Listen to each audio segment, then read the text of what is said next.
Okay, thank you, Josie. So, hello everyone. So I'm Seppe Terryn and I'm a postdoc researcher at the Vrije Universiteit Brussels. And I will present our work on self-healing robots and how the integration of self-healing polymers in robots can actually also impact the embodied intelligence or physical intelligence. But before I will go to the motivation why we actually need these self-healing robots, I want to thank the organizers of this Embodied Intelligence Conference for giving me the opportunity to present our work. So first of all, soft robots, yeah, they have a lot of advantages, but there are also disadvantages. And the main disadvantage is that these soft robots being soft, the softness comes with a price because these systems can be damaged quite easily, and there are a lot of different damaging conditions which lead to early failure. So they can be damaged by sharp objects, so they can be cut, punctured. They're also prone to fatigue, to tendon cut. If you overload them, they also tend to break or burst if they're a pneumatic system. And if you have actually multiple materials inside of a soft robot, then delamination occurs also. So it's the interfacial debonding of multi-material interfaces. And all these damages, they actually lead to these robotic systems which have a limited lifetime. And this, of course, leads to non-economic solutions.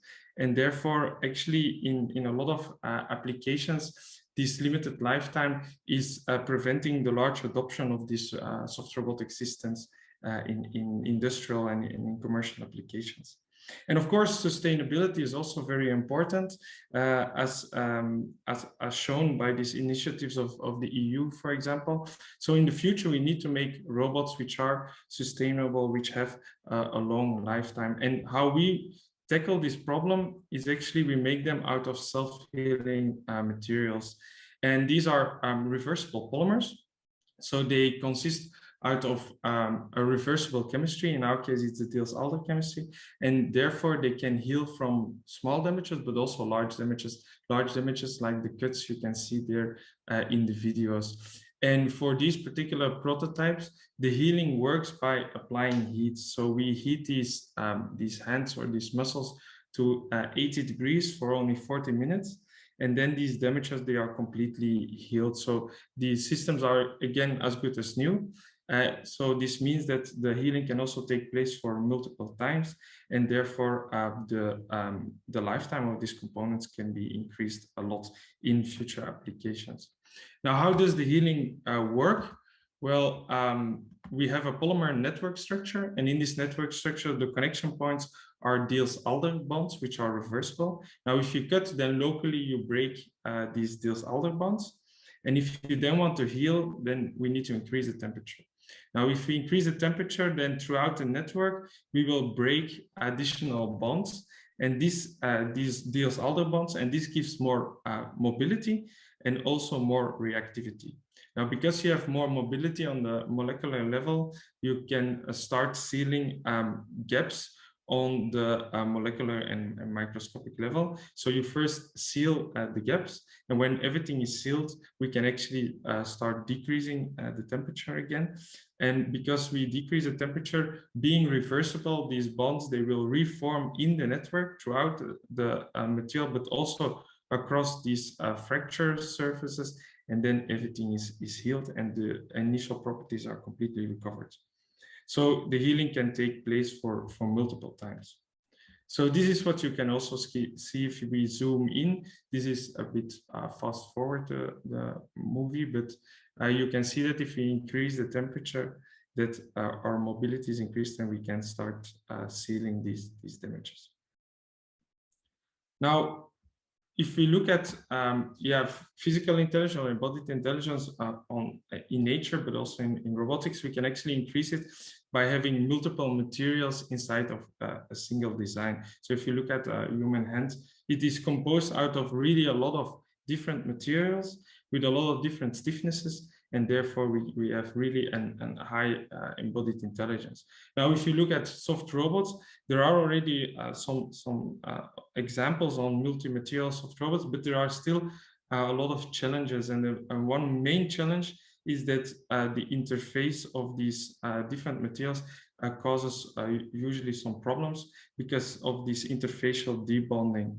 And this leads again to systems which are not robust and which have a limited lifetime. Now, the materials that we make, they can also provide a solution for this. So being polymer scientists, we can actually change the composition of the material. So we can change parameters in our polymer networks and then tune the properties, and this can be the mechanical properties. So we can actually make very strong, very hard materials, and we can also make very soft, hyper-elastic materials. Now, but in all of these materials, we have the same reversible crosslinks, which are the Diels-Alder polymers, which are the Diels-Alder reactions, sorry. And therefore, we can actually put these two parts together, so two parts which have completely different mechanical properties. We apply a heat-cool cycle, and while everything stays solid, we can actually bind these two surfaces together. And the result is that we have a very strong multi-material interface, which we can use in soft robots. And this is what we did. So the robotic systems that you can see there are composed of multiple materials. But the interface is very strong, very robust, so the part will not break there. And everything is still healable, so you can actually also cut through these actuators or fingers, put it back together, and if you apply heat, it's 90 degrees in this case, then everything is healed again and as good as new. Now you can put materials with different mechanical properties together, but you can also reversibly separate them again. So you can actually, parts at the interface you can cut, you can then swap one of the materials and put it back together, apply heat and cool down, and then it will be bound again. So this opens, I think, also these new materials open a lot of possibilities for modular and reconfigurable soft robots in the future.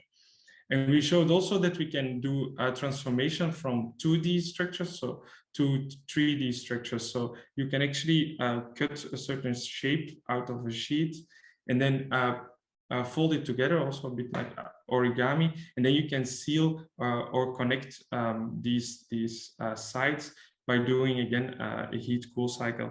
And by so you can actually try and lock a certain configuration inside of your part or your actuator. So again, I think this is for future reconfigurable robots very interesting. Now we've also been developing conductive self-healing materials. So we apply fillers in our material to make them electrical conductive.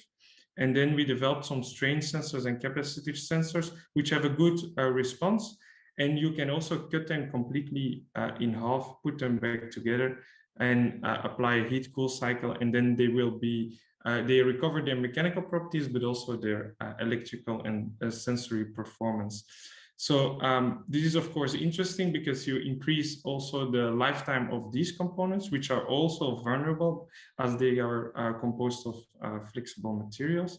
But what is also very interesting is that you can have multifunctional sensors because they can be used for deformation and force or touch tracking, but they can also be used for damage sensing and localization.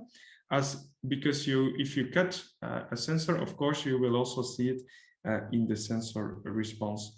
And you can also use them for healing and recovery monitoring, because when you are healing, you're actually recovering your sensor properties. So that means that you can also track the healing and see if it's carried out in the correct way. And I think this is very important for future physical and embodied intelligence, that we look at multifunctionality on the component level, but also on the material level. Now, the next example that I want to show is that we make also self-healing heaters, which are flexible. So they're also composed of a self-healing composites, which is electrical conductive. So we made this heater and we embedded it in a finger actuator. And you can cut the complete actuator and the heater in two, and you can put it back together. And then you have recontacts. So we can apply a current to heat up the heater. However, you have also a higher resistance at the location of the damage. And I think this is very interesting, as you will have a self-targeting heating and healing in this case. So if you apply a current, then the location that will be heated and healed is the location of the damage. So this is another example, I think, of an embodied intelligence.